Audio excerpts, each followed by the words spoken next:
pressure group? Yeah, yeah. In any circumstances, there are always a pressure group, especially the advocate of the environment. Yeah. Hmm. Okay. But then they only foresee from their perspective, Pak. So they cannot decide the big decisions only because coming from the pressure group. Yeah, it happens also in Malaysia. Okay, Hmm. the government also pressurized by the environment advocate, Hmm. Hmm. but then the government has to be wise enough. Okay, when they should be implemented. Yeah. Okay. Okay, Pak. Thank you very much for the answer. Yeah, thank you, Pak. So we go further for I think, the last two questions from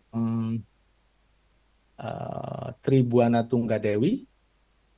Okay, to Pak Milson again. We all know that value-added tax will increase next year according to the regulations to be 12%. But there is a lot of news that public purchasing power is currently decreasing due to manufacturers.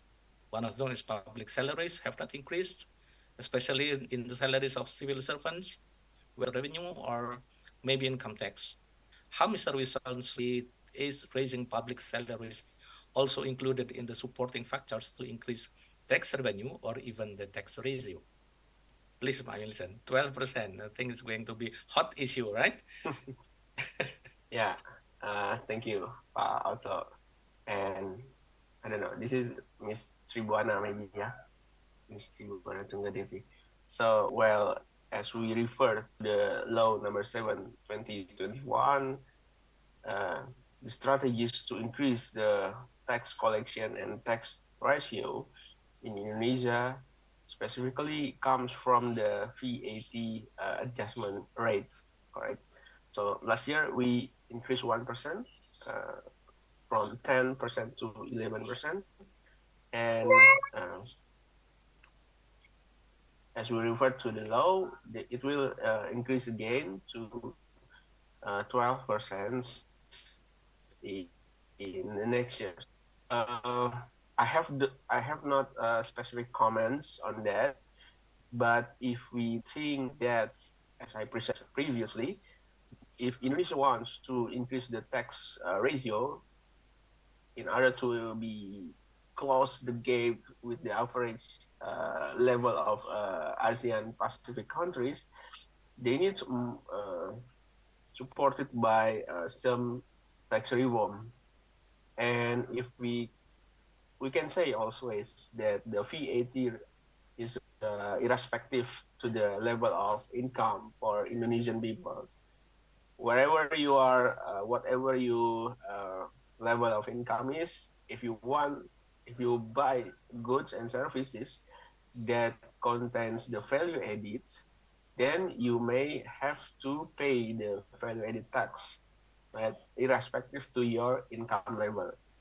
So in this case, I think the government also have some provisions to exclude some goods and service such as staple foods and then health and uh, health and some specific goods in that use basic goods and service that consume for every person in Indonesia.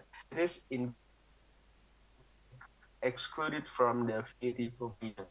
So in this context, I think we want to create a balance between the tax revenue and then the uh, macroeconomic stability.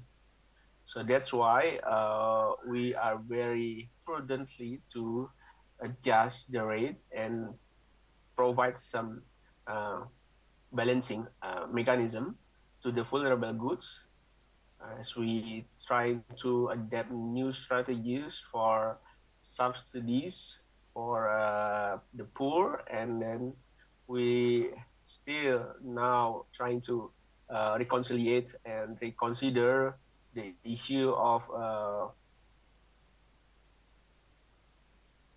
social spending. related to the vulnerable goods such as the poor income groups. Of public salaries to I don't have any expectation about this issue so far because we are still focusing on the issue of how we can mobilize our research in the state budget to improve our infrastructure's quality and then to improve our like social development issues. Auto. Okay, thank you, Pak. Because indirect tax will directly increase the price. I think this is the formula. Increasing the VAT will automatically increasing the price and subsequently will increase the inflation as well. Whether we are ready with that or not, I think the new government shall shall evaluate this very carefully. I think that's so. But thank you, Wilson, for your answer. Before I like to ask to the questioner about, I would like um, to have a response from Pak Rizal. Pak Rizal? Yeah, Pak. Pak, Yeah. I'm very curious about Malaysian VAT system. Would you Okay. please elaborate a bit with a brief explanations, Pak, please? Okay. It is very interesting, Pak, our VAT. All right, our VAT called as GST, Good and Services, Good and Services taxes. Services Tax, Good and Services Tax. Okay, was implemented in 2015. Yeah, before the implementation of 2015, there are a lot of pressure from the nations because the nation don't like GST. Okay? But then the government still implement GST in 2015, 1st April 2015. Okay, and during the implementation of GST, elections in 2018. Okay, the opponent of the elections promised that if they win the general elections in 2018, they will abolish the GST. Okay. Okay. To win the heart of the Malaysian, yeah. So coincidentally, in 2018, the opponent win the general elections. Okay. So when they win, they just abolish the GST in 2018. I see. Yeah. Even though at that time, the people still can accept the new changes from no GST into GST. Okay. And the price during that year also stable. People can adapt that GST. And suddenly in 2018, okay, probably due to political reason, the GST has been abolished. Okay. So the collection of GST, in 2015, 16, 17, and partly in 2018. The highest was in 2017, whereby we can collect almost 50 billion ringgit. Yeah, it is approximately around 18 hospitals. 14 billion US dollar, Pak Otto, 18 hospitals, Pak. Yes, 18 hospital. Okay, more than that actually. Okay. Okay, more than that, Okay, and fortunately, so the government loses a lot of money because of abolishment of the GST. Okay. So from 2018 onwards, they have to rely on what we call as sales and services tax. Okay. Which was implemented since 1972. And then when GST come in 2015, sales and services tax abolished. And then in 2018, GST abolished. And sales and services tax came in again as sales and services tax 2.0. Okay. So mathematically, Pak Otto, our action is not as good as GST. Okay. Yeah. So we billion or 30 billion a year compared to GST because GST collection is throughout the nations. Yeah. Right. Okay. So currently, when we are examining our economy, our tax revenue based on SST, we believe that we will possibly implement again GST.